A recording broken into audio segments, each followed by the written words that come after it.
Good morning, dear students. Today I will teach you partograph.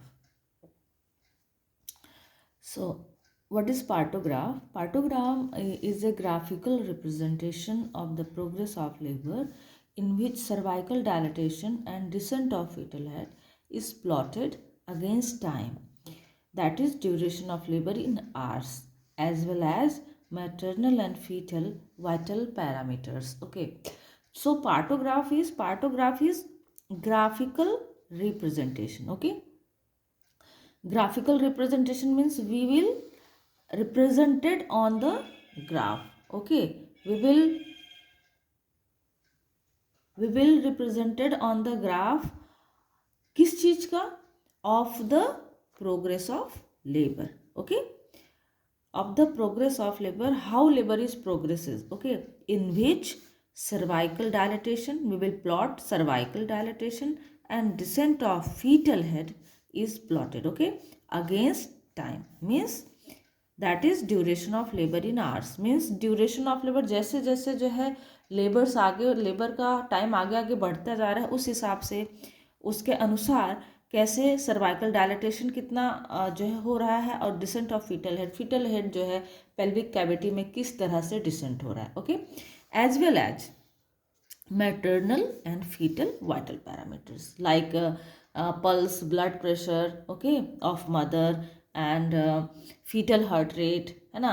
These things are comes under the fetal and maternal vital parameters. Okay. तो हम उनकी वेलबींग्स check करते हैं इन सब देख के कि जो है उनकी फिजियोलॉजिकल पैरामीटर्स किस तरह से चल रहे हैं. Okay. Then second definition says that it is a complete graphical recording of cervical dilatation and descent of head against duration of labor in hours. Okay. It is a complete graphical recording of cervical dilatation and descent of fetal head. है ना. That is fetal head. Okay. Descent of fetal head against duration of labor in hours. Okay. तो ये second definition है, थोड़ी incomplete है but ये भी एक डेफिनेशन है, बुक में ये भी दी हुई थी तो हमने इसको लिख दिया. Okay. Now coming to the history of partograph. Doctor E.A. Friedman in 1954 provide a foundation basis for development of partograph. Okay. जो डॉक्टर फ्रीडमैन थे उन्होंने 1954 में फाउंडेशन दिया किसका? डेवलपमेंट ऑफ पार्टोग्राफ का. इन्होंने क्या बताया? इन्होंने सिर्फ डेवलपमेंट किया और कैसे किया? By observing the lots of mother during labour. Okay. By observing the lots of mother during labour. तो उन्होंने ऑब्जर्व किया मदर्स को लेबर के दौरान. उस समय उन्होंने एक मतलब उन्हें लगा कि जो सर्वाइकल डायलेटेशन है, फीटल हेड है, ये सब चीज़ों को हम एक किसी ग्राफ में हम उसको रख सकते हैं. तो इसलिए फ्रीडमैन को ही फादर ऑफ मतलब इन्होंने ही डिस्कवरी की थी, है ना. जो फादर तो नहीं कह सकते, कह भी सकते हैं फादर ऑफ डेवलपिंग पार्टोग्राफ. ठीक है. फादर ऑफ डेवलपिंग पार्टोग्राफ, इन्होंने ही डेवलप किया पार्टोग्राफ को. ओके. देन फिलपॉट, उसके बाद आए फिलपॉट 1972 में. उन्होंने रिपोर्ट किया कंपोजिट पिक्चर ऑफ पार्टोग्राफ. इन्होंने तो बस थोड़ी सी फाउंडेशन डाली हुई थी, इन्होंने बस एक आइडिया दिया और उन्होंने बताया कि ग्राफिकली हम इसको रिप्रेजेंट कर सकते हैं.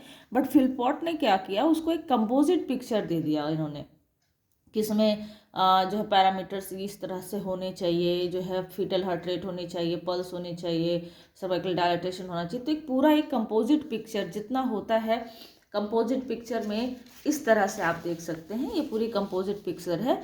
तो इसमें इस तरह से जो है हमने क्या किया, इन्होंने फिलपॉट ने ये पूरी की पूरी cervical dilatation, decent of head, है ना, ये जो हमने जो आपको दिखा रहे हैं हम, ये पहले चलता था, है ना, पार्टोग्राफ. ये पार्टोग्राफ पहले चलता था जिसमें लेटेंट फेज होता था. लेकिन नाउ अब लेटेंट फेज क्या हो गया है, जो मॉडिफाइड WHO पार्टोग्राफ है उसमें लेटेंट फेज को हटा दिया गया है. उसमें सिर्फ और सिर्फ अलर्ट से मतलब 4 सेंटीमीटर ऑफ डायलेटेशन से ही हम काउंट करते हैं. ठीक है. लेटेंट फेज कितने घंटे का होता है? 8 घंटे का. ठीक है. 1 2 3 4 5 6 7 8. ओके. 8 घंटे का होता है. तो वो लेटेंट फेज जो है ये हमने अब प्लॉटिंग नहीं करते। फिर यहाँ पे देखिए कॉन्ट्रैक्शन दिया है 10 मिनट्स में, ऑक्सीटोसिन है, ड्रॉप्स पर मिनट है कितने दे रहे हैं, ड्रग्स क्या हम दे रहे हैं आईवी में। फिर मदर की पल्स कैसे है, पल्स और बीपी को प्लॉटिंग का है, टेम्परेचर है, यहाँ पे भी था कीटोन प्रोटीन्स वगैरह यहाँ पे भी हम देखते हैं। तो ये सारे पुराने थे पहले के। अभी हम नए वाले जो पार्टोग्राफ है नया जो जिसमें हमने ये है कि उसमें हमने लेटेंट फेज हटा दिया, that is modified WHO partograph. और इन्होंने इसमें नेम मदर का, ग्रेविडा किस कौन सी ग्रेविडा है, प्राइमी है ना, तो ग्रेविडा 1 है, 2 है, क्या है, पैरा है, हॉस्पिटल नंबर या CR number, date of admission, time of admission, ruptured membrane, hours, ये सब हमने लिखने हैं, ठीक है।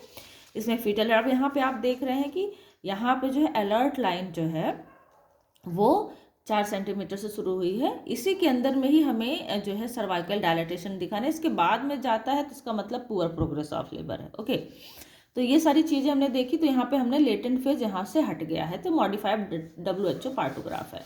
तो इसमें यही सारी चीज़ें हैं जो हमने आपको दिखाई। फिर यहाँ नीचे यूरिन का जो हम टेस्ट कर उसमें प्रोटीन, एसीटोन और उसका वॉल्यूम हम यहाँ पे चेक करके लिखते हैं डिप्स्टिक मेथड से और ऑब्जर्वेशन से। उसमें जो भी हम कंटेनर लेंगे उसमें वॉल्यूम का भी वो होना चाहिए मार्किंग कि कितना वॉल्यूम है यूरिन का। ओके, सो तो हमने ये दिखाया कि जो है आपकी पार्टोग्राफ जो है किस तरह से हैं। WHO पार्टोग्राफ पहले के कैसे थे और मॉडिफाइड जो अभी चल रहे हैं वो कैसे हैं, ठीक है, उसमें लेटेंट फेज नहीं है।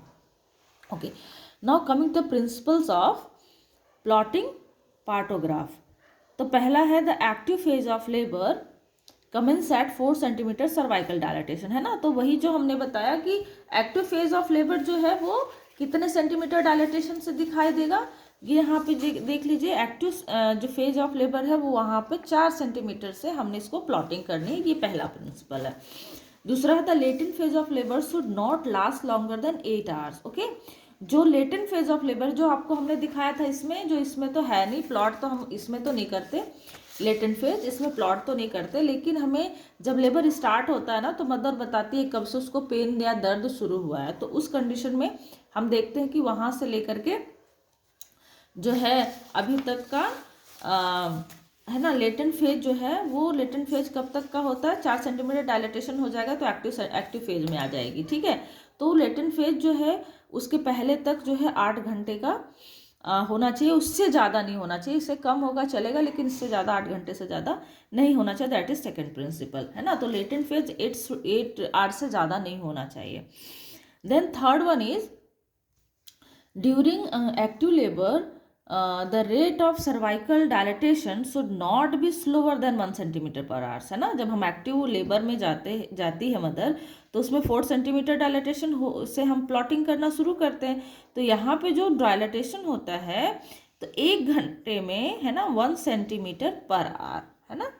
मतलब कि जो है हर 1 घंटे में 1 सेंटीमीटर डायलेटेशन हो जाना चाहिए, उससे कम नहीं होना चाहिए, ठीक है। ये भी एक तरह का तीसरा प्रिंसिपल है जब हम प्लॉटिंग करते हैं। Okay, now fourth principle is a lag time at 4 hours between a slowing of labor and the need for intervention is unlikely to compromise the fetus or the woman and avoid unnecessary intervention. Yes, इसमें ये कह रहा है कि जो lag time 4 घंटे का होता है between slowing of labour and the need for intervention, है ना। यहाँ पे ये देख लीजिए, यहाँ पे अगर यहाँ पे क्या हो रहा है, अलर्ट लाइन क्रॉस करके और रिएक्शन लाइन है, इसके बीच में जा रही 4 घंटे का जो लैग टाइम होता है ना, इसी में क्या हमें अननेसेसरी इंटरवेंशन नहीं करनी है, ठीक है।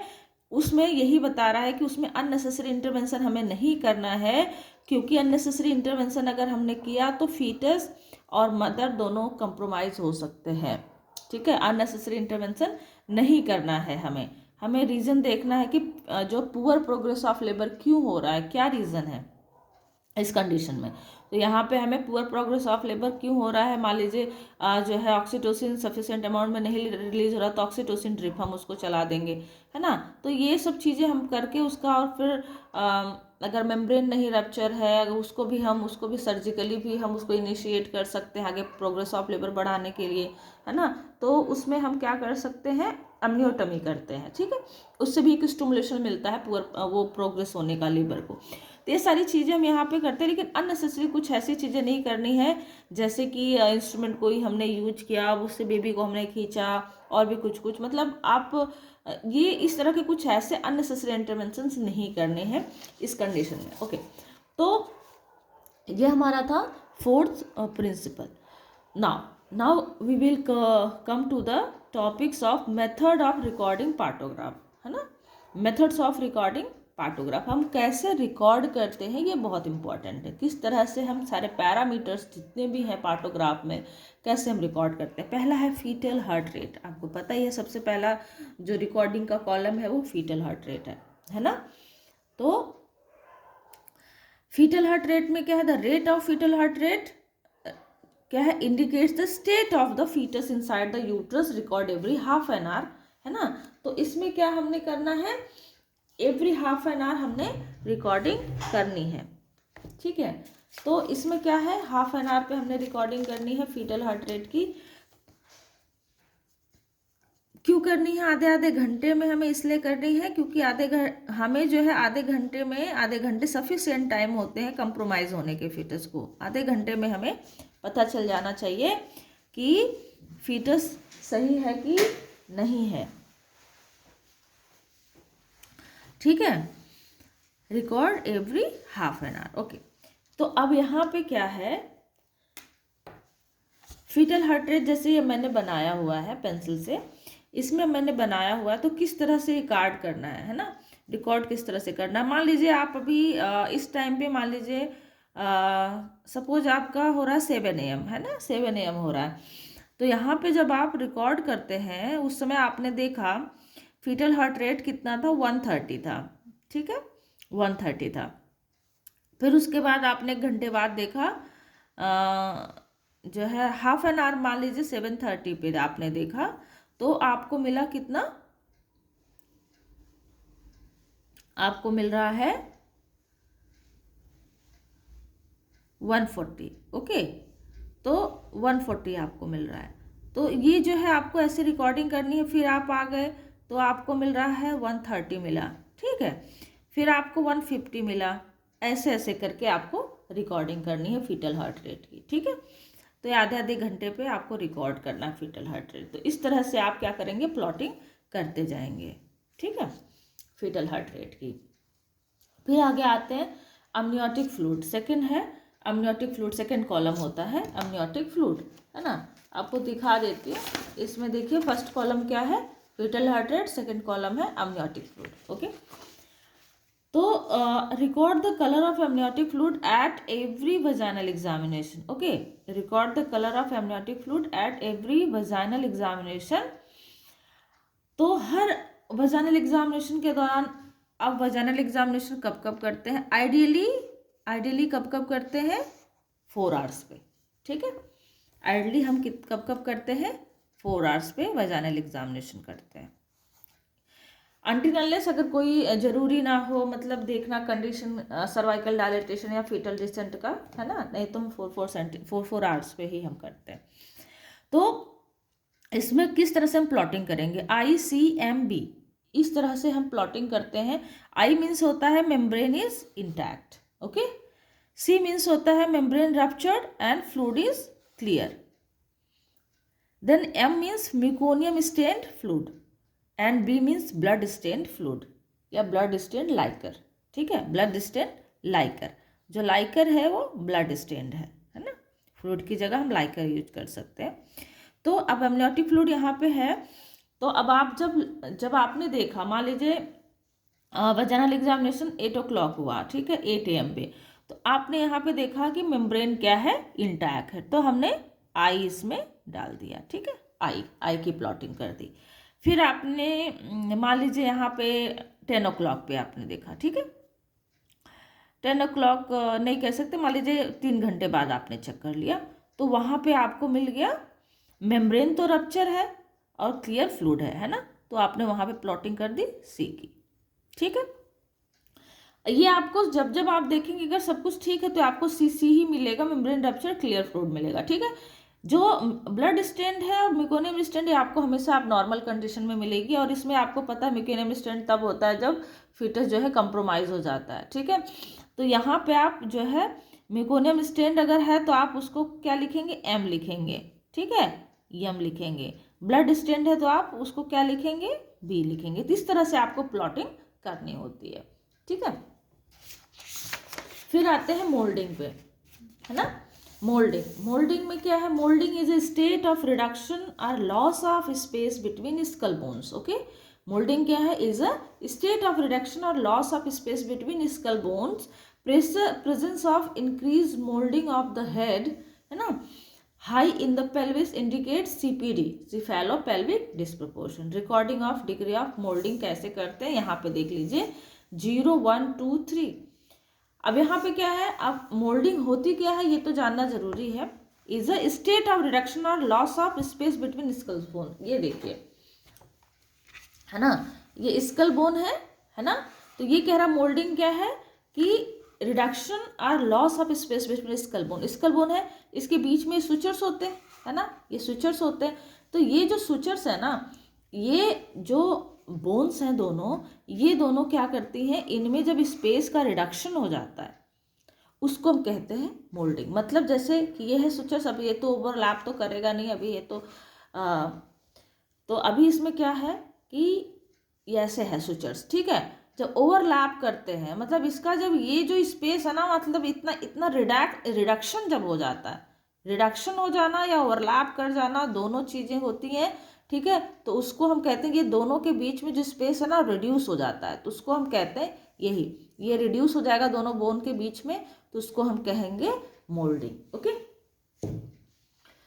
तो इसको रिकॉर्ड कैसे करते हैं, पहला है 0, bones are separated and sutures can be felt easily. इसमें क्या होता है कि जो बोन्स होती है ना, ये दोनों सेपरेट होती हैं, ये दोनों सेपरेट होती हैं, मतलब इस तरह से होंगी, इस तरह से टच नहीं करेंगी, थोड़ा सा स्पेस गैप थोड़ा सा रहता है, दैट इज 0, उसको हम 0 डिग्री देंगे। 1, सुचर्स अपोज्ड, है ना। अब यहाँ पे क्या है, सुचर्स अपोज्ड, मतलब अभी तक क्या थोड़ा सा स्पेस था, इतना मान लीजिए, इतना स्पेस था हल्का सा। अब जो 0 से 1 पे जब हम आएंगे तो ये दोनों क्या होंगे, दोनों बोन्स ऐसे टच कर जाएंगे, ठीक है, अपोज्ड, एक दूसरे को अपोज करेंगे इस तरह से, दैट इज 1, ठीक है। Then sutures overlapped but reducible, sutures क्या हो गए, ओवरलैप कर जाएंगे। अब यहाँ पे क्या है, सुचर्स ओवरलैप कर जा रहे हैं, सुचर्स ओवरलैप कर जा रहे हैं, तो लेकिन ओवरलैप करने के बाद लेकिन वो रिड्यूस भी हो जा रहे हैं, ऐसे ओवरलैप किया तो लेकिन वापस आ जा रहे हैं, ठीक है। ये आपका है +2, सुचर्स ओवरलैप बट रिड्यूसिबल, है ना। यहाँ पे हम देंगे 0, यहाँ पे +1 देंगे, यहाँ पे +2 देंगे, यहाँ पे +3 देंगे, ठीक है। तो अब यहाँ पे +3 कब देंगे, sutures overlap but not reducible. अब यहाँ पे क्या है, सुचर्स ओवरलैप करे लेकिन फिर वापस इस तरह से वापस नहीं आ रहे हैं, ये ऐसे कि ऐसे एकदम मर्ज हो गए, एकदम जैम टाइप के हो गए, तो उसको हम +3 करेंगे। ये जनरली सीपीडी के केस में हमें मिलता है, ठीक है। तो सीपीडी के केस में मिलता है, नॉर्मली हमें +3 नहीं मिलेगा, ठीक है। तो ये आपका हो गया मोल्डिंग। तो मोल्डिंग को कैसे करते हैं हमने पीछे बनाया था, तो यहाँ पे मान लीजिए इस टाइम पे मान लीजिए ये हमने जो दिखाया आपको, इसमें अगर मान लीजिए मोल्डिंग आप यहाँ पे देख रहे हैं, तो यहाँ पे आपको मोल्डिंग 0 दिख रही है, ठीक है। यहाँ पे आपने जब देखा तो आपको मोल्डिंग यहाँ पे दिखी +1, यहाँ पे भी +1, ठीक है, यहाँ पे +2 आपको दिख गई। तो कहने का मतलब है इस तरह से जब आप करेंगे तो बस ऐसे +1, +2, 0, +3 इस तरह से आपको मार्किंग करनी होती है, ठीक है। फिर आते हैं हम नेक्स्ट सर्वाइकल डायलेटेशन की प्लॉटिंग, है ना। Cervical dilatation assessed eight every vaginal examination and marked with a cross, ठीक है। हम इसको क्या करेंगे, हर जितने भी बार हम वजाइनल एग्जामिनेशन करेंगे तो उसको हमेशा उसको हमने क्या करना है, उस टाइम पे हम इसको असेस करेंगे सर्वाइकल डायलेटेशन को, और क्रॉस से उसकी प्लॉटिंग करेंगे, ठीक है। पहली बात ठीक है। तो क्रॉस से प्लॉटिंग करने का मतलब है कि यहीं पे मान लीजिए 4 सेंटीमीटर है तो ये हमने यहाँ पे क्रॉस से प्लॉटिंग कर दी, ठीक है। क्रॉस से हम प्लॉटिंग करेंगे। Then begin plotting on the partograph at 4 centimetre, ये भी आपको हमने दिखा दिया, 4 सेंटीमीटर पे हमने प्लॉटिंग करनी है। This graph consist of homogeneous squares, 10 squares vertically, है ना, each square indicate 1 centimetre of cervical dilatation. यही कह रहा है कि जो ये वाला स्क्वायर्स है ना, ये वाला स्क्वायर्स वर्टिकली 10 स्क्वायर्स हैं, है ना, 10 बॉक्सेस हैं 10 सेंटीमीटर तक, हर बॉक्स जो है वो 1 सेंटीमीटर इंडिकेट करता है ना। ये है 1 सेंटीमीटर, 2 सेंटीमीटर, 3 सेंटीमीटर, 4 सेंटीमीटर, 5, 6, 7, 8, 9, 10। तो ये क्या है, ये वर्टिकली जो है ये सेंटीमीटर्स में हर बॉक्स 1 सेंटीमीटर इंडिकेट करता है। मान लीजिए यहाँ पे 4 सेंटीमीटर है, आगे हम यहाँ पे गए तो यहाँ पे हमें 1 सेंटीमीटर 1 घंटे में बढ़ा हुआ मिलेगा, 2 घंटे में 2 सेंटीमीटर, 3 घंटे में 3 सेंटीमीटर, 4 घंटे में 4 सेंटीमीटर। तो हमने उसके बाद यहाँ पे 4 सेंटीमीटर यहाँ से हमें यहाँ पे मिला, ठीक है। तो इस तरह से हम यहाँ पे ऐसे प्लॉटिंग कर देंगे, इस तरह से, ठीक है। Then the cross in the graph are joined by a continuous line, begin plotting on the partograph at 4 centimetre. हाँ, वही जो ज्वाइन किया मैंने, यहाँ से लेके यहाँ तक मिला, यहाँ पे हमें दोबारा जब मिला तो फिर इसको हमने कंटिन्यूअस एक लाइन बना दी। Then the climbing tendency of this line normally lies on the left of the middle of the graph, है ना। हमेशा ये होना चाहिए कि ये जो है ये जो प्लॉटिंग जा रही है ना, हमेशा अलर्ट लाइन के लेफ्ट होनी चाहिए, राइट में नहीं आनी चाहिए, ठीक है। हमेशा ये लेफ्ट में ही जाना चाहिए, ठीक है। तो लेफ्ट में गया तो इसमें 2 चीज़ें होती है, अलर्ट लाइन होता है और एक्शन लाइन होता है। अलर्ट लाइन क्या है, a line starts at 4 centimetre of cervical dilatation, okay, to the point of expected full dilatation at the rate of 1 centimetre per hour, ठीक है। तो अब ये कह रहा है कि यहाँ से 4 सेंटीमीटर से स्टार्ट होना है सर्वाइकल डायलेटेशन और फुल डायलेटेशन पे 10 सेंटीमीटर पे ये खत्म हो जानी चाहिए अलर्ट लाइन। मतलब यहाँ तक यही दिखा रहा है कि यहाँ से यहाँ तक की जो लाइन है ना, ये एक्सपेक्टेड पूरा बनाया हुआ है कि 4 सेंटीमीटर पे स्टार्ट हो रहा है तो 10 सेंटीमीटर मैक्सिमम स्लोप यहाँ तक जाएगा, इसके आगे नहीं जाएगा। अगर इसके ऊपर ही सब कुछ जा रहा है, इसके पैरेलल ही सब कुछ जा रहा है तब तो ठीक है, लेकिन इसके राइट आ रहा है तो इसका मतलब है there is a something wrong with the progress of labour, okay, it means there is a need to do something. तो अब यहाँ पे क्या है, हम लोग इसमें जब अलर्ट लाइन से नीचे आता है तो उसमें हमें चेक करते हैं कि what is the reason for poor progress of labour, तो उस समय हमें चेक करना है। और उसके बाद अल्टीमेटली अगर फिर भी जो है मान लीजिए हम यहाँ पे देख रहे हैं कि पुअर प्रोग्रेस ऑफ लेबर हो रहा है, अलर्ट लाइन से राइट जा रहा है, तो उस कंडीशन में हमने क्या करना है कि इधर में हमने कुछ एक्शन जैसे लेना, पुअर प्रोग्रेस ऑफ लेबर है तो उसमें हमने ऑक्सीटोसिन दिया तो फिर वो आगे प्रोग्रेस कर जाएगा, ठीक है, प्रोग्रेस कर जाएगा। और अगर वो प्रोग्रेस नहीं किया, एक्शन लाइन को टच कर दिया, तो इट मीन्स कि ये अब लेबर आगे क्या हो गया, ऑब्स्ट्रक्टेड हो गया है, अब आगे लेबर को हम प्रोग्रेस नहीं कर सकते। इसके बाद अल्टीमेटली सिजेरियन सेक्शन के लिए हमें पेशेंट को प्रिपेयर करना है, immediately we will send to the OT, okay. तो अब यहाँ पे क्या है, फुल डायलेटेशन हो गया, ये हमने अलर्ट लाइन बता दी क्या है। Then action line parallel 4 hours to the right of the alert line, जो हमने आपको बता दिया कि 4 आवर्स में ये चीज़ें एक्शन लाइन आपको दिखती है। इसके बाद अगर नहीं हुआ कुछ, है ना, प्रोग्रेस नहीं हुआ, लेबर का डायलेटेशन नहीं हो रहा, फिटल डिसेंट नहीं हो रहा है, तो हम अल्टीमेटली उसको हम सिजेरियन सेक्शन के लिए प्रिपेयर करेंगे, सिजेरियन सेक्शन के लिए भेज देंगे, ओके। ना यहाँ पे देखिए हमने प्लॉटिंग भी हमने बनाई है पेंसिल से, इसमें ऐसे ग्राफिंग का कि सर्विक्स जो है अगर इस तरह से 10 सेंटीमीटर तक हम बता रहे थे कि वर्टिकली ये 1 सेंटीमीटर का ये क्या होता है कि एक बॉक्स होता है, फिर डिसेंट ऑफ हेड होता है। तो ये अलर्ट लाइन है और ये एक्शन लाइन है। अलर्ट लाइन से नीचे हमें राइट हैंड पे नहीं जाना है, हमेशा अलर्ट लाइन के लेफ्ट ही रहना या फिर उसके जैसे उसके ही समान हमें जाना है। अगर इधर आया तो इसका मतलब है हमें जाना नहीं है, मतलब ऐसा होता है, नॉर्मल है, that is normal. Alert line से लेफ्ट ही हमें रहना है। तो एक्शन लाइन को अगर क्रॉस करिए, टच कर दिया, प्रोग्रेस ऑफ लेबर नहीं हो रहा, ऑक्सीटोसिन भी हमने दे दिया, और भी मेथड्स जो प्रोग्रेस ऑफ लेबर को एक्सेलरेट करने के लिए, मतलब एक्सेलरेशन के लिए हमने ऑक्सीटोसिन दे दिया, और भी मेथड जो जो भी है सब हमने दिया, लेकिन फिर भी वो प्रोग्रेस नहीं हो रहा है, तो अल्टीमेटली हमें क्या करना पड़ेगा, इमीडिएटली हमने उसको कहाँ भेजना है, सिजेरियन सेक्शन के लिए भेजना है। यहाँ पे ऑक्सीटोसिन देंगे और मेथड भी यूज करेंगे अगर पुअर प्रोग्रेस ऑफ लेबर है इसमें। लेकिन इसमें एक्शन लाइन के बाद हम कोई भी रिस्क नहीं ले सकते, इसमें मदर फीटस दोनों बहुत ज़्यादा कंप्रोमाइज़ हो जाएंगे और फिर अल्टीमेटली बहुत ज़्यादा रिस्क बढ़ जाता है, फीटल डेथ भी हो सकती है। इसकी वजह से एक्शन लाइन के बाद हम बिल्कुल भी आगे उसको वेट नहीं करेंगे, उसको फाइनली हम सिजेरियन सेक्शन ही करेंगे। तो आवर्स और टाइम होता है ना, आवर्स जो है 1 2 3, 1 घंटे 2 घंटे, क्योंकि ऐसे 1 घंटे 2 घंटे 3 घंटे ऐसे है। और टाइम हम यहाँ पे लिखते हैं, मान लीजिए 8 AM लिख दिया है ना, फिर 9 AM लिख दिया, ऐसे करके हम यहाँ पे टाइम प्लॉटिंग करते हैं। Okay, next is descent of the head. अब आते हैं descent of the head. Descent of the head में क्या है, this is assist by abdominal examination. ये बहुत इंपॉर्टेंट है, क्योंकि पहले स्टेशन लोग सोचते थे, लेकिन हम स्टेशन तो चेक करते हैं, लेकिन हम इसमें प्लॉटिंग जो होती है वो डिसेंट ऑफ द हेड होती है।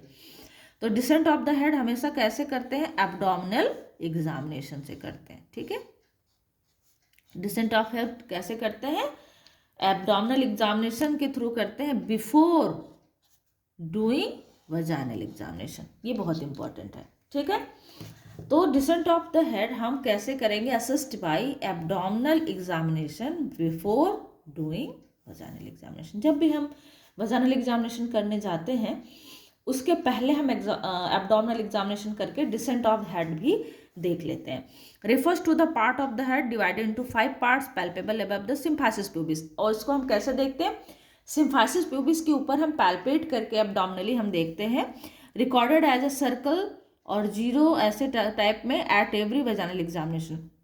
हर वजाइनल एग्जाम में, क्योंकि उसके जस्ट पहले एब्डोमिनल एग्जामिनेशन करके हम देखते हैं, तो हर वजाइनल एग्जामिनेशन में हमने उसकी प्लॉटिंग करनी है ऐसे सर्कल बना के। ठीक है, तो अब इसको हम पहले तो ये देखेंगे कि ये तो refers to the time elapsed since onset active phase of labour, hours जो यहाँ पे हमने बताया, टाइम रिकॉर्ड एक्चुअल टाइम। ठीक है, टाइम यहाँ पे एक्चुअल टाइम रिकॉर्ड करते हैं, आवर्स जो है हम बस ये दिखते हैं कि जब से स्टार्ट हुआ अब तक कितने घंटे हुए, हर बॉक्स में 1 1 घंटे हैं, तो 1 घंटे 2 घंटे 3 घंटे ऐसे करके हम करते जाते हैं। ठीक है, वही ये बता रहा है। तो अभी हमने कैसे देखना है, आपको ये जरूरी है जानना कि एब्डोमिनली जब हम सिम्फाइसिस प्यूबिस पे पैल्पेट करते हैं तो कैसे आपको पता चलेगा कि ये जो है 4/5 है, 5/5 है, 3/5 है, 2/5 है, 1/5, 0/5। यहाँ पे आप देखिए ये पेल्विक ब्रिम है। ठीक है, ये क्या है, पेल्विक ब्रिम, और ये है एब्डोमेन, अब यह है पेल्विक कैविटी। ठीक है, इसके लिए हम यहाँ पे आप देखिए कंप्लीटली अबव 5/5 सिम्फाइसिस प्यूबिस के ऊपर जो हमें 5 फिंगर हमें दिख रही हैं, कि जब हम एब्डोमिनली पल्पेट करते हैं 5 फिंगर हमें दिख रही है कि फीटल जो हेड है, फीटल हेड वो 5 फिंगर जो हमारी क्या हो रही है कि अंदर नहीं जा रही है, और फीटल हेड जो है ऊपर ही हमें मिल रहा है, तो हम 5/5 कंप्लीटली अबव है वो। ठीक है, 5/5 completely above from pelvic brim. Okay, दूसरा सिंसिपुट हाई, ऑक्सीपुट इजली फेल्ट। तो सिंसिपुट जो है हाई है और ऑक्सीपुट इजली फेल्ट हो रहा है, तो यहाँ पे भी हमें क्या है, यहाँ पे हमें क्या है कि सिंसिपुट। अच्छा, अब आपको ये दिखा देते हैं, ये देखिए फीटल हेड है। ठीक है, फीटल हेड है, तो यहाँ पे आप देख सकते हैं ये क्या है, ऑक्सीपुट है। ठीक है, ये पिछला पोर्शन है, ये वाला ये ऑक्सीपुट है ना, ये लैम्डा आपको दिख रहा है, ये ऑक्सीपुट है और ये है सिंसिपुट। ठीक है, ये सिंसिपुट है। अब पेल्विक ब्रिम में जब हम इसको इंट्रोड्यूस करेंगे, तो जैसे अभी ये आपको दिख रहा है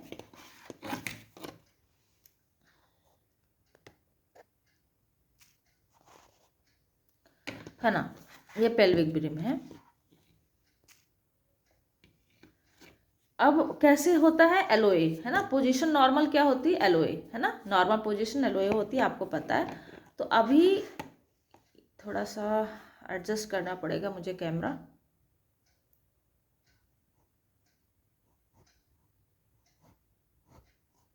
ओके, ये जो है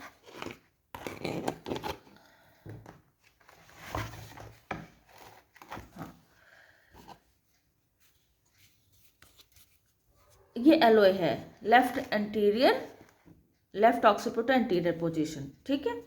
तो अब यहाँ पे एलओए में ये पेल्विक ब्रिम है, सॉरी ये सिम्फाइसिस प्यूबिस है बेटा, ये सिम्फाइसिस प्यूबिस है और ये एलओए है। तो अभी ये पोजीशन ऑक्सीपिट ऐसे लेफ्ट होगी, ठीक है। तो जब हम पर एब्डोमिनली पल्पेट करेंगे ना बेटा, तो ये पूरा जो है आपको ऐसे ऊपर में एब्डोमिन पल्पेट करेंगे तो पूरा का पूरा ये आपको क्या करेगा, ये आपको पूरा का पूरा ये आपको क्या करेगा, पूरा का पूरा फील होगा ऑक्सीपिट और सिंसिपिट, ऑक्सीपिट और सिंसिपिट पूरा का पूरा आपको फील हुआ पर एब्डोमिनली, ठीक है, पूरा फील हो गया। तो ये क्या होगा 5/5। फिर अगर हमें सिंसिपिट हाई ऑक्सीपिट इजिली फेल्ट हो रहा है, ठीक है, मतलब अब क्या होगा कि ऑक्सीपिट नीचे जाएगा, सिंसिपिट हाई जाएगा, तो सिंसिपिट ऊपर की तरफ आएगा, यहाँ पे ये है देखो सिंसिपिट, ठीक है, ये ऊपर आएगा और ऑक्सीपिट नीचे जा रहा है। तो ये हमें क्या होगा, वन फिंगर थोड़ा सा पेल्विक ब्रिम को टच कर जाता है ये, ठीक है। जब पेल्विक ब्रिम को टच कर जाएगा तो हमें हमारी एक फिंगर छोड़ के 4 फिंगर से ही हमें ये फेल्ट होगा। और ये फेल्ट तो होगा क्या, सिंसिपिट हाई ऊपर में, यहाँ पे हमें फेल्ट होगा, इधर में सिंसिपिट हाई और ऑक्सीपिट क्या इजीली फेल्ट होगा। तो ये हम 4/5 इसको देंगे, ठीक है। Then sinciput easily felt and occiput felt. अब सिंसिपिट अब फिर से क्या होगा, थोड़ा सा नीचे गया, थोड़ा सा ये क्या हुआ, थोड़ा सा अब हल्का सा और नीचे गया, तो सिंसिपिट इजीली फेल्ट होगा, ऑक्सीपिट फेल्ट होगा। तो सिंसिपिट क्या है, सिंसिपिट तो इजीली फेल्ट हो जा रहा है इधर साइड में, लेकिन ऑक्सीपिट थोड़ा सा हमें वो करनी पड़ रही कि नहीं, हल्का सा हमें थोड़ा सा नीचे अपना हाथ वो करना पड़ रहा है, तब जाके हम ऑक्सीपिट फेल्ट हो रहा है, ठीक है। और उसके बाद तो हम इसको देंगे 3/5, मतलब ऑक्सीपिट इसमें भी फेल्ट होगा लेकिन इजीली नहीं, थोड़ा सा मतलब हल्का सा फेल्ट होगा। और 2/5 तब हम देंगे, सिंसिपिट तो फेल्ट तो हो रहा है लेकिन ऑक्सीपिट जस्ट फेल्ट, मतलब उसका एक पोर्शन हमें फेल्ट होगा, एक पोर्शन ही हमें जस्ट फेल्ट होगा, तो हम इसको देंगे 2/5। और जब सिंसिपिट फेल्ट ऑक्सीपिट नॉट फेल्ट, ऑक्सीपिट नहीं फेल्ट हो रहा है लेकिन सिंसिपिट हमें फेल्ट हो रहा है, सिंसिपिट हमें फेल्ट हो रहा है लेकिन ऑक्सीपिट नहीं फेल्ट हो रहा है, तो हम उसके देंगे 1/5। और 0/5 मतलब कुछ भी नहीं फेल्ट हो रहा है, नी नन ऑफ हेड पेल्पेबल, मतलब कुछ भी नहीं फेल्ट हो रहा है, पेल्विक कैविटी में पूरी तरह से चला गया है, तो वो होगा 0/5। मतलब कि जो 5 फिंगर हमारी थी ना बेटा, वो 5 फिंगर क्या थी कि अब पूरी तरह से क्या है, कुछ भी 5 फिंगर हमारी कुछ भी फील नहीं कर पा रही हैं। अगर हमारी 5 फिंगर फील करती है तो 5/5, अगर हमें 4 फिंगर फील कर रही है हेड को तो वो 4/5, 3 फिंगर कर रही है तो 3/5, 2 फिंगर कर रही है 2/5, 1 फिंगर कर रही है तो 1/5, अगर कोई भी नहीं कर रही है तो 0/5, ठीक है। यही कॉन्सेप्ट है एब्डोमिनल पैल्पेशन में हमें फीटल डिसेंट देखने का, ओके। तो ये चीजें हो गई हमारी, क्या था हमारा डिसेंट ऑफ हेड, ठीक है, डिसेंट ऑफ हेड। तो अब यहाँ पे हमने आपको बताया कि क्या था, हमने 5/5 था, 4/5 था, 3/5, 2/5, 1/5 एंड 0/5, ओके। तो यही है कि पहले हमें कंप्लीटली अबव मिल रहा था दोनों चीज, ऑक्सीपिट सिंसिपिट, दो ही चीज का यहाँ पे कॉन्सेप्ट है, ऑक्सीपिट और सिंसिपिट, ठीक है। पहले में सिंसिपिट हाई होगा क्योंकि ऑक्सीपिट कैविटी में जाएगा, कैविटी में जस्ट टच करेगा, उसके बाद सिंसिपिट इजीली फेल्ट होगा, ऑक्सीपिट भी फेल्ट होगा, दोनों बराबर वाले लेवल पे होंगे, ठीक है। फिर सिंसिपिट थोड़ा सा हमें ज़्यादा फेल्ट होगा और ऑक्सीपिट जस्ट फेल्ट होगा, ठीक है, थोड़ा सिंसिपिट ज़्यादा फेल्ट होगा, ऑक्सीपिट जस्ट फेल्ट होगा, एकदम बहुत ही मात्र। देन उसको 2/5 देंगे। 1/5 में क्या होगा, सिंसिपिट तो फेल्ट होगा और ऑक्सीपिट नहीं फेल्ट होगा, ठीक है, मतलब ऑक्सीपिट एकदम पेल्विक कैविटी में जा चुका है, सिंसिपिट ऊपर की तरफ होता है, जो उसके फोरहेड होते हैं वो हमें बस फेल्ट हो रहे हैं। 0/5 में क्या होगा, नन ऑफ हेड पैल्पेबल, मतलब उसमें आपको कुछ भी फेल्ट नहीं होगा, ना तो ये ना तो ये, ना तो ऑक्सीपिट ना तो सिंसिपिट, ओके। कोई कंफ्यूजन होगा तो कमेंट बॉक्स में पूछ लेना बच्चों। देन आते हैं हम यूट्राइन कॉन्ट्रैक्शन पे, ओके। यूट्राइन कॉन्ट्रैक्शन,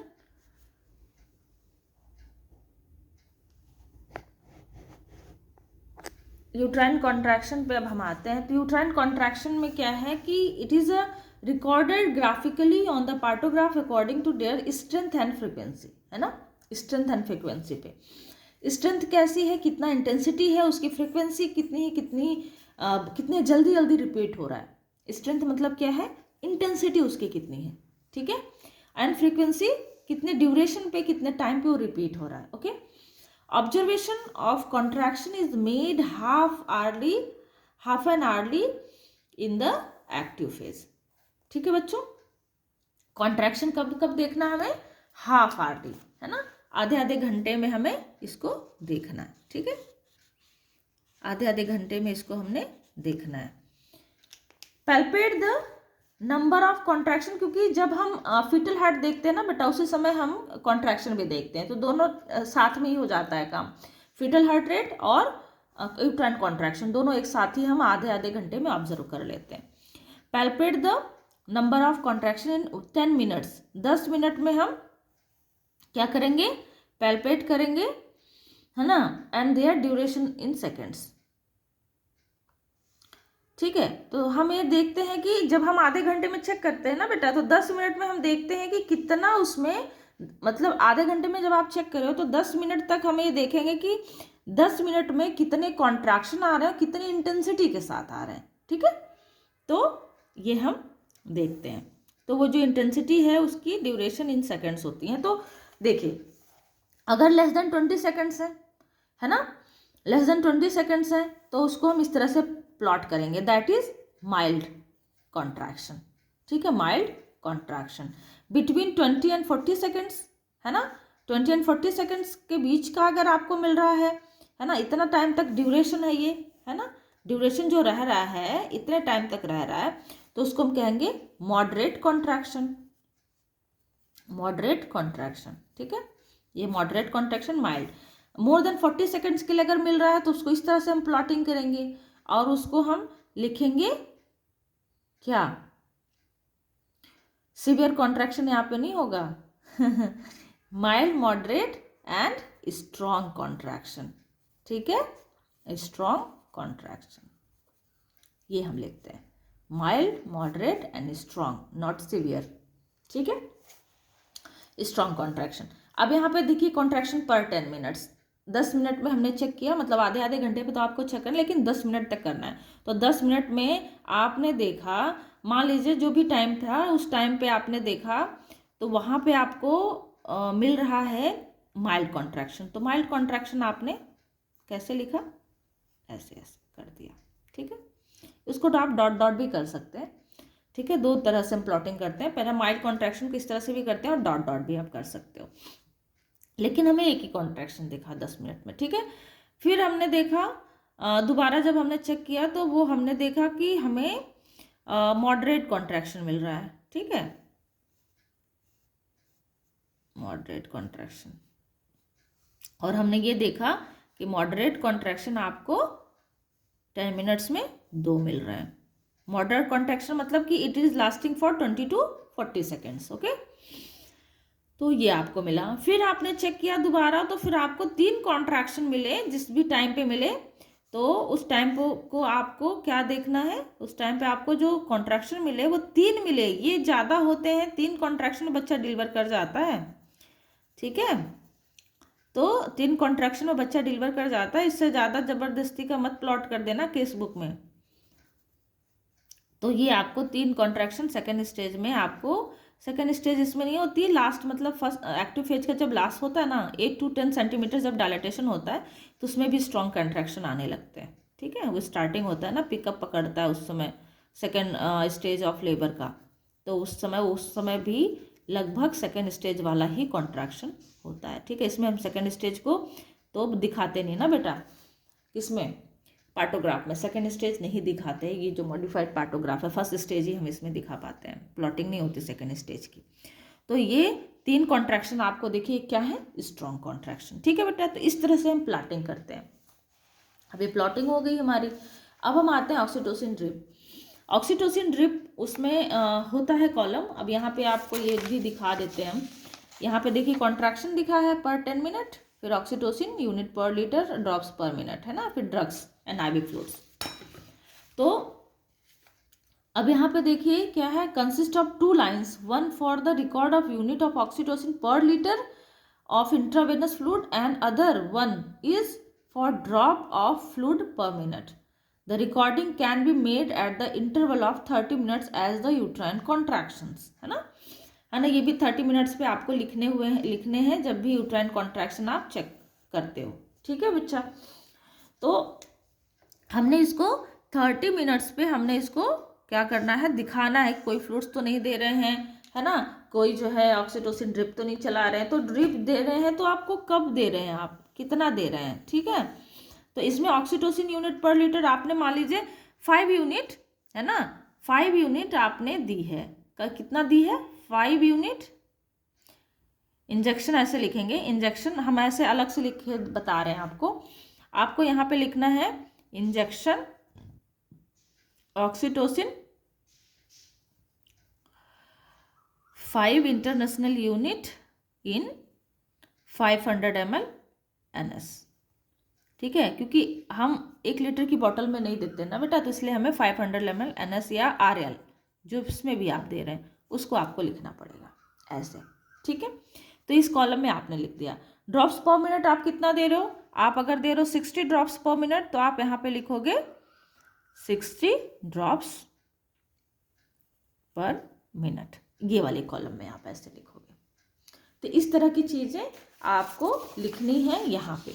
ये वाला जो कॉलम है तो बहुत छोटा, इसको इन्होंने इस कॉलम को थोड़ा बड़ा करना चाहिए था, लेकिन है बहुत छोटा, तो हम यहाँ पे कंटिन्यूएशन में वो चलता रहता है ना बेटा, तो हमें हर जगह नहीं करना होता है, तो जहाँ पे हमने स्टार्ट किया वहीं पे हम उसको लिख देते हैं। कंटिन्यूएशन में है तो आप उसमें आप सेम ऐसे लिख दो, सेम वही कंटिन्यूएशन में चल रहा है, ठीक है, वही चल रहा है, ऐसे ऐसे आप करके लिख सकते हो। देन ड्रॉप्स पर मिनट तो आपको पता है उतनी ही ड्रॉप्स चल रही है तो उतनी ही ड्रॉप्स आपको पर मिनट कंटिन्यूएशन में लिख देना होगा। देन नेक्स्ट आता है drugs and other intravenous fluid, है ना, यहाँ पे आप देखिए, यहाँ पे है ना drugs given and IV fluids, तो ये वाला कॉलम, एक कॉलम बड़ा इन्होंने दिया है, तो इस कॉलम में क्या लिखेंगे, record any additional drugs given and are recorded at the particular point of time, okay. तो इसमें क्या है, कोई भी एडिशनल ड्रग आप दे रहे हो उस टाइम पे, किसी भी टाइम पे दे रहे हो तो उसको आपको रिकॉर्ड करना। This include sedatives, antibiotics, IV fluids etcetera. The name of the drugs and doses given should be written clearly in the long boxes, okay. मान लीजिए आपने यहाँ पे लिखा है इंजेक्शन, आपने IV फ्लूइड दिया, तो IV फ्लूइड में क्या है, इंजेक्शन कितना आपने दिया, क्या IV फ्लूइड दिया, 500 ml RL, आप इसको हाइड्रेशन के लिए दे रहे हो, ठीक है, ये गिवन, ये चल रहा है। फिर आपने मान लीजिए उसको आपने ट्रेमाडोल दे दिया, पेरिनॉम आप दे रहे हैं, कुछ भी आप दे रहे हैं, मान लीजिए इंजेक्शन पेरिनॉम, ठीक है, कितने mg है, 4 mg IV, ठीक है। टाइमिंग यहाँ पे डालना पड़ेगा, टाइमिंग नीचे आपको लिखना पड़ेगा, वो कॉलम होता है ना टाइम वाला, तो टाइम वाला कॉलम आप यहाँ पे अगर टाइम यहाँ पे पूरी तरह से नहीं मेंशन, जो मेंशन है एग्जैक्ट टाइम तो नहीं मेंशन हो पाएगा, तो यहाँ पे टाइम है ना, तो आप उस टाइम को ऐड करके यहाँ पे ऐट 8:15 AM ऐसे करके आप लिख सकते हो, ठीक है, एग्जैक्ट टाइम आपका हो जाएगा। टाइम तो यहाँ से भी पता चल जाएगा आपको, लेकिन एग्जैक्ट टाइम आपको यहीं पे पता चलेगी ना, तो यहाँ पे आप टाइम भी लिख सकते हो, वो इम्पोर्टेंट है, अगर लिख दोगे तो बेटर है। तो यहाँ पे ये है, अगर आपने मान लीजिए उसको कोई जैसे सर्वाइकल डायलेटेशन के लिए स्मूथ रिलैक्सेंट कुछ दे रहे हैं हम, है ना, तो वो भी आप यहाँ पे लिखोगे, है ना। तो ये सारी चीज़ें, कुछ भी एडिशनल, कुछ भी हम मेडिसिन दे रहे हैं तो सारी मेडिसिन यहाँ पे आपको लिखनी है, ठीक है। देन आते हैं मैटरनल कंडीशन पे। मैटरनल कंडीशन में pulse record every 30 minutes and mark with a dot. Then blood pressure record every 4 hours, है ना, पल्स हमें हर 30 मिनट पे रिकॉर्ड करनी है, जब फीटल हार्ट रेट रिकॉर्ड करनी है एंड यूट्राइन कॉन्ट्रैक्शन रिकॉर्ड करना है, और जब हम वेजाइनल एग्जामिनेशन करेंगे उस समय हमें ब्लड प्रेशर रिकॉर्ड करना है, ठीक है बेटा। टेम्परेचर एवरी 2 आवर्स, टेम्परेचर हम 2 घंटे पे रिकॉर्ड करेंगे मदर का। तो अब आप यहाँ पे देखिए क्या बोला है कि पल्स कैसे रिकॉर्ड करेंगे हम। पल्स मान लीजिए हमें जिस टाइम पे हमने लिया उस टाइम पे मदर की जो पल्स थी ना बेटा, वो मान लीजिए 80 थी, ठीक है। फिर दोबारा हमने जब लिया तो हमें 90 मिली, फिर हमें कितना मिला है, 84 मिला, ठीक है। तो यहाँ पे हमने रख दिया। फिर हमें मिला, कितना मिला, मान लीजिए उसकी पल्स मदर की 100 चली गई, तो हमें इसको ऐसे मिलाते जाना होता है, जिस जिस टाइम पे हमने लिया है मिला दिया, ठीक है। फिर अब ब्लड प्रेशर हमने लेना है, तो ब्लड प्रेशर भी है तो इसी टाइम पे हम लेंगे। तो ब्लड प्रेशर मान लीजिए उसका मदर का कितना है, 100/70 सपोज, ठीक है, 100/70 है। तो इसको हमने कैसे मिलाना है, इसको हमने ऐसे लेके जाना है और हमने उसको ऐसे करना है। ये यहाँ पे नीचे भी एक एरो बनानी है, ऊपर भी एक एरो बनानी है, ठीक है। तो ये जो है एरो बना के दोनों को मिला देना है, ठीक। तो ये तो हमें बता रहा है डॉट पल्स है, और ये हमारा एरो जो बता रही है ना, ये बता रही है कि उसका सिस्टोलिक 100 है और डायस्टोलिक 70 mm ऑफ Hg है, ठीक है। फिर 4 घंटे बाद हमने चेक कर लिया तो हमें कितना मिला 110 मिला, और जो ये मिला आपको 80 मिला, ठीक है। तो अब आप यहाँ से सीधे यहाँ पे मिला दीजिए और फिर से एरो ऐसे बना दीजिए, ठीक है। तो ये आपका हो गया ब्लड प्रेशर, ठीक है। तो ये आप जो है यहाँ पे भी आप देख सकते हो, इसी तरह से यहाँ पे दिखाया गया है ब्लड प्रेशर और पल्स का डिनोट कैसे करते हैं। तो इसमें आप इसी तरह से इसको आप भर सकते हो।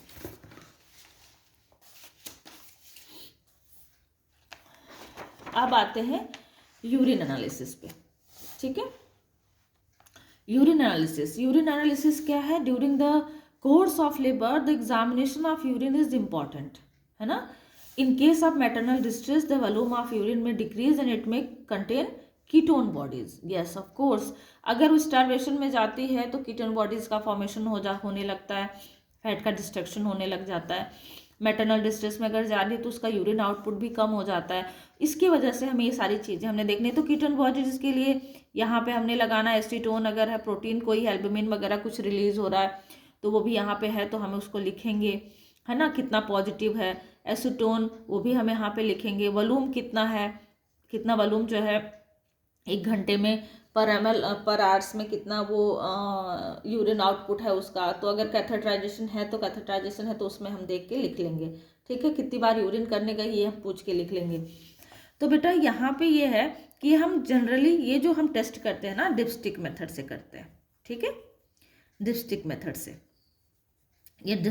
से हम ये टेस्ट कर लेते हैं, उस समय पता चल जाता है, ठीक है। प्रोटीन्स वगैरह का तो हम टेस्ट अलग करते हैं, बट उसमें भी डिपस्टिक टेस्ट में भी आता है, प्रोटीन का भी आता है डिपस्टिक टेस्ट, और एसीटोन का भी आता है, एंड शुगर की टेस्ट के लिए सब में डिपस्टिक टेस्ट में सारा हो जाता है। बस वॉल्यूम के लिए हम उसका यूरिन आउटपुट चेक करने के लिए या तो कैथेटर यूरो बैग से या तो हम चेक करेंगे, या फिर उसका पूछेंगे कि कितनी बार, वो फ्रिक्वेंसी पूछ के उसके हिसाब से हम लिखेंगे, ठीक है। तो ये हमने करनी है। तो एडवांटेज क्या होते हैं पार्टोग्राफ को फिल करने के। एडवांटेज है, first one, it helps in estimating the expected time of delivery in normal labour, है ना।